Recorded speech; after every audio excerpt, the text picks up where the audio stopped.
Maulana Azad medical college में, और यहाँ ही हॉस्टल में आप रहते हैं। और इनकी आयु कितनी? 23 है ना? 22 साल की है, कन्या है, पंजाबी फैमिली से बिलोंग करती हैं, सहारनपुर से आप हैं। ठीक है, आपके फैमिली में सब कुछ चलता था, सब कुछ माना, पंजाबियों में खाना पीना सब कुछ चलता है, नॉनवेज वगैरह सब कुछ। लेकिन जब से इन्होंने ज्ञान को समझा, तब से इन्होंने एक कन्या होते हुए सब कुछ इन्होंने बाहर का छोड़ दिया। अब ये कहती है मैं घर जाती हूँ तो मैं खुद बनाती हूँ, दादू तो मेरे हाथ का खाते हैं, सारे लोग इनके हाथ का खाते हैं। तो आप देखो, एक कन्या जब ज्ञान मिलता है और जब वो बाबा की समझ हमें मिल जाती है, उस सत्य को हम पहचान लेते हैं, तो किसी भी चीज को छोड़ना हमें मेहनत नहीं लगती। मेहनत तब तक है जब तक यहाँ टेस्ट है, देही अभिमान में है हम। जब आप देही अभिमानी सोल कॉन्शियस होना शुरू कर देते हो और उस सत्य को पहचान लेते हो, तो अपने आप सब कुछ छूटना शुरू हो जाता है। ठीक है, कल इसको वो संग पसंद नहीं आएगा, वो दुनिया का संग, उसको यही संग खींचेगा। ये हम इस बच्ची में देख रहे हैं। तो अब मैं देविका बहन से निवेदन करती हूँ कि आप अपना कुछ अनुभव सुनाएं कि कब कौन सी क्लास में थे आप, तब से ज्ञान में चले। हाँ, तो आप अपना अनुभव सुनाएंगे, हमारी कन्याओं को भी प्रेरणा मिलेगी। ओम शांति। सबसे पहले तो सभी माताओं को और सभी जो कन्याएं भी है, क्योंकि बाबा कहते हैं कि कन्या को भी जगदम्बा वाला स्वरूप धारण करना है, तो सभी को और भाइयों को भी, क्योंकि भाई भी अपने बच्चों की एक माँ की तरह केयर करते ही है। तो आप सभी को बहुत बहुत हैप्पी मदर्स डे। तो वैसे तो दीदी ने बहुत कुछ कह दिया, लेकिन हमें लगता है कि जब तक बाबा का हाथ हमारे सिर पर है, तब तक ही हम सभी का अस्तित्व है, वरना हम कुछ भी नहीं है और खुद से हम कुछ कर भी नहीं सकते हैं। अगर हम कर सकते तो इतने जन्मों में द्वापर से हम बाबा को बुला रहे हैं, हम तब भी बहुत कुछ कर लेते। तो बाबा आया संगम पर, बाबा ने हमें अपना बच्चा बनाया, तो हम आज कुछ हैं। तो जब हम 9th क्लास में थे, तो हमें तो ब्रह्मा कुमारी का नाम भी नहीं पता था, और हम तो क्योंकि साइंस के स्टूडेंट्स थे, तो हम अपना पढ़ाई में ही सारा टाइम रहते थे। और उस समय तो फैमिली में भी, जैसा दीदी ने कहा कि पंजाबी फैमिली है, तो पूरी मौज मस्ती, वो सारा दुनिया वाला चलता था। तो जैसे बिगड़े हुए बच्चे होते हैं, तो वैसे ही थे हम भी। ऐसे स्कूल में भी फ्रेंड सर्कल इतना बड़ा होना, फैशन का इतना शौक, ड्रेसेस इतना पहनना, और सब कुछ बहुत शौक था। और इवन नॉनवेज भी खाते थे तब तो जब हम 9th में थे, 10th में थे, तो हमारे जो लौकिक टीचर थे वो ब्रह्मा कुमारी से जुड़े हुए हैं, और उनके फैमिली में सभी जो भी उनके सिस्टर बुआ सभी समर्पित हैं। तो तब तो हम नहीं जानते थे, लेकिन हम उनसे बहुत इंस्पायर्ड थे। जैसा बाबा कहता है ना कि हम संबंध संपर्क में कैसे सेवा होती है, हमारे गुणों से, हमारे व्यवहार से। तो मैं उस टीचर से बहुत इंस्पायर हुई, और मुझे था कि मुझे भी इनके जैसा बनना है।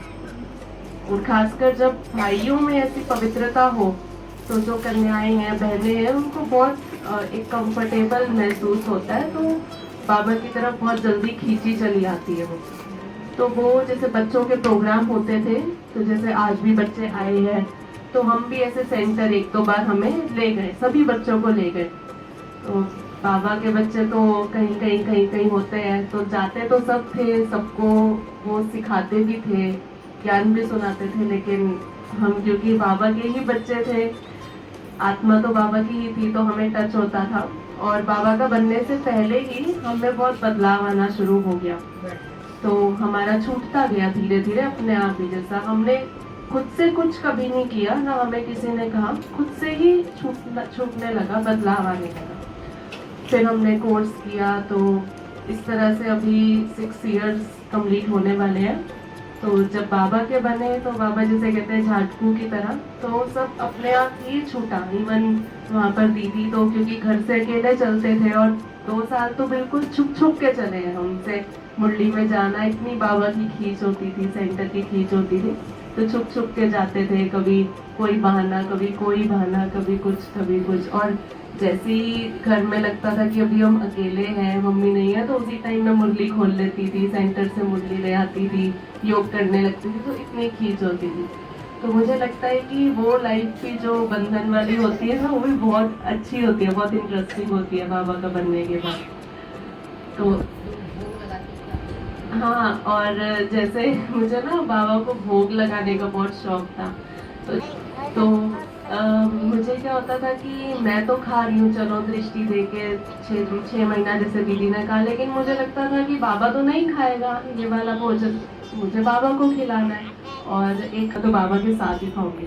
तो मैंने बाबा को कह दिया एक दिन कि मैं अब से खुद ही बनाऊंगी, खुद ही खाऊंगी, आपको भोग लगाऊंगी तभी खाऊंगी, वरना मैं कुछ खाऊंगी नहीं। और मैं आपकी बच्ची हूँ, आप जिम्मेवार हो मेरे, अब आप देखो, आप जानो, आपको जो करना है करो, मैं भूखी रह लूंगी पर मैं नहीं खाऊंगी। ऐसा था कि धारणा नहीं तोड़ूंगी। तो उस दिन से ऐसा हुआ। फिर मैंने बाबा को धीरे धीरे कभी हलवा बनाती, कभी कुछ, मतलब कुछ आता नहीं था बनाना, क्योंकि कभी घर पे कुछ नहीं, मतलब इतना हमने कभी अपना ग्लास भी पानी का खुद नहीं उठाया था, इतना था। मतलब हर चीज के लिए अलग सर्वेंट्स होना घर पे, और सारा काम वही करते। तो फिर मैंने बाबा के लिए भी भोग बनाना शुरू किया, और ऐसे पता है कैसे लगाती थी भोग, छुप छुप के, कि कमरे में लॉक लगा के, और एक छोटी सी कटोरी बाबा की रख ली थी अलग से। सुनो, बाबा की एक छोटी सी कटोरी रखी, और बड़ा फोटो तो रख नहीं सकते, तो इतना सा फोटो मैंने दीदी से लिया, उसको छुपा के रखती थी अपनी बुक्स के अंदर, और एक इतनी सी कटोरी, और एक छोटा सा स्टूल अलग से रखा, कि जैसे यहाँ लगता है ना सेंटर पे, कि मैं देखती थी सेंटर पे कि सब कुछ अलग है, बाबा के भोग के बर्तन भी अलग है और सब कुछ। तो उस तरह से फिर मैं लॉक करके, जैसे 2-3 गीत जैसे अभी बजते हैं ना, तो मोबाइल पे लगा के पूरा अच्छे से योग 15-20 मिनट करके बाबा को भोग लगाती थी। तो बहुत अच्छा लगता था वो मुझे। और फिर जाके उसको सब में मतलब मिक्स कर देती थी, तो सारे घर वाले भी उसको, उन्हें पता तो नहीं था बट वो खाते थे। फिर धीरे धीरे मैंने सीखना शुरू किया, चीज़ें बनाना शुरू किया, तो मैं घर वालों के लिए भी बनाती थी। तो मम्मी बहुत शौक होती थी इसको हो क्या गया, तो मैं बनाती थी। और बाबा का आप ये देखो चमत्कार कि जो घर पे इतना अलग तरह का भोजन, प्याज लहसुन और सब वो चीज़ें, और मैं बिल्कुल सिंपल सादा भोजन बना रही हूँ, प्याज लहसुन नहीं, उसमें कुछ नहीं, बट लेकिन बाबा का क्योंकि वो भोग है, तो वो घर में सबको इतना अच्छा लगता, इतना अच्छा लगता कि सब मेरे से। बस आज भी मैं घर, अगर मैं आज घर गई ना, तो आज रात का भोजन भी समझो मैं ही बनाऊंगी, वो खाएंगे ही मेरे हाथ। कभी पापा या कोई यहाँ आते हैं ना, तो मैं हॉस्टल में बना के भिजवाती हूँ। मेरे दादू को तो बहुत, इवन मुझे ये तक कॉम्प्लीमेंट्स मिले दीदी कि मेरे दादू से, तो कि अगर मैं फ्रूट में मैंगो भी काट के दे रही हूँ ना, अब उसमें तो टेस्ट कुछ चेंज नहीं होना, वो तो वही है जो है। तो मुझे कहते हैं कि उसका टेस्ट ही कुछ अलग आता है, कि मेरे पापा कहते हैं इसके हाथ में ही कुछ ऐसा है, जब से मैं बाबा की बनी, कि कुछ अलग है, चाहे वो आटा सेम है, रोटी सेम, बट कुछ उनको लगता था। तो वो क्या है, वो खींच होती है उन आत्माओं को भी बाबा की। तो जो कहते हैं ना, खासकर माताएं कहती है कि हमारे घर वाले नहीं चलते ज्ञान में, ऐसे बंधन डालते हैं, या तो सबसे अच्छा तरीका है आप उनको भोग बना बना के, लगा लगा के उनको वो वाइब्रेशन।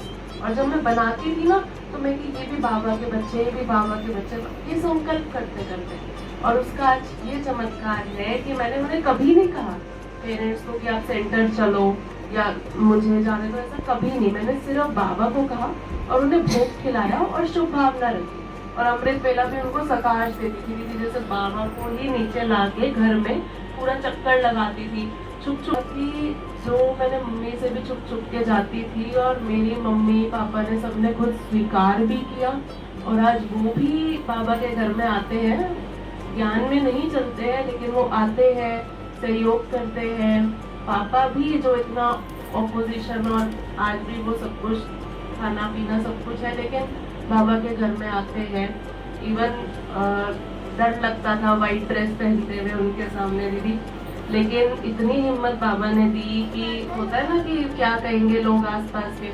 तो मैं सेंटर जाती तो मैं मतलब शुरू में तो क्या लेके जाती थैले में, वहाँ जाके चेंज करती, फिर मुझे इतना शौक होने लगा, मैंने धीरे धीरे करके फिर मैं घर से ही निकलने लगी पहन के, लोग भी देखते।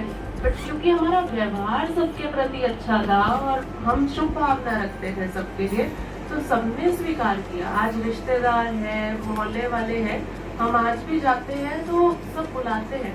इवन से किसी के घर जाते हैं तो बोलते हैं कि बाबा के बच्चे कि हमें खाना पड़ता है कि वो नाराज हो जाएंगे।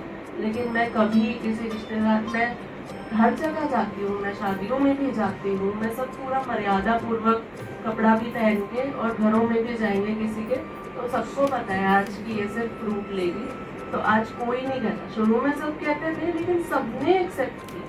तो ये मेरा एक्सपीरियंस है कि जब हम बाबा को साथ लेकर के चलते हैं और बाबा की श्रीमत को पूरा पक्का, बाबा ने मुरली में कह दिया, माना, वो माँ वाक्य है, वो भगवानोवाच है, आप उसमें अपने हिसाब से नहीं कुछ भी ऐड और सब्ट्रैक्ट कर सकते हो कि मेरी ऐसी परिस्थिति है।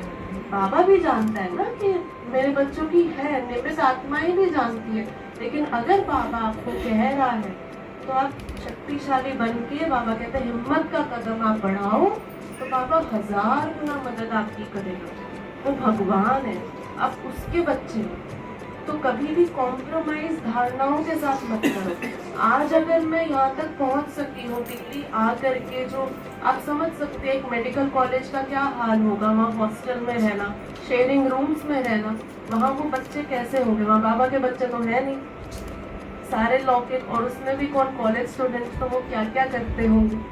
लेकिन उस सब के बावजूद भी अगर हम आज सेफ हैं तो उसका एक ही कारण है कि बाबा की श्रीमत को एक्यूरेट, उस पर चलना, धारणाओं के साथ कॉम्प्रोमाइज नहीं करना। और जो निमित्त आत्मा है, दीदी है, अगर आपको कुछ भी लग रहा है, डाउट लग रहा है, आपसे कोई गलती हुई है, तो आकर आप सच सच बता दो बाबा को, बड़ों को, तो उससे हमें गाइडेंस भी मिलती है और हमारी सेफ्टी है।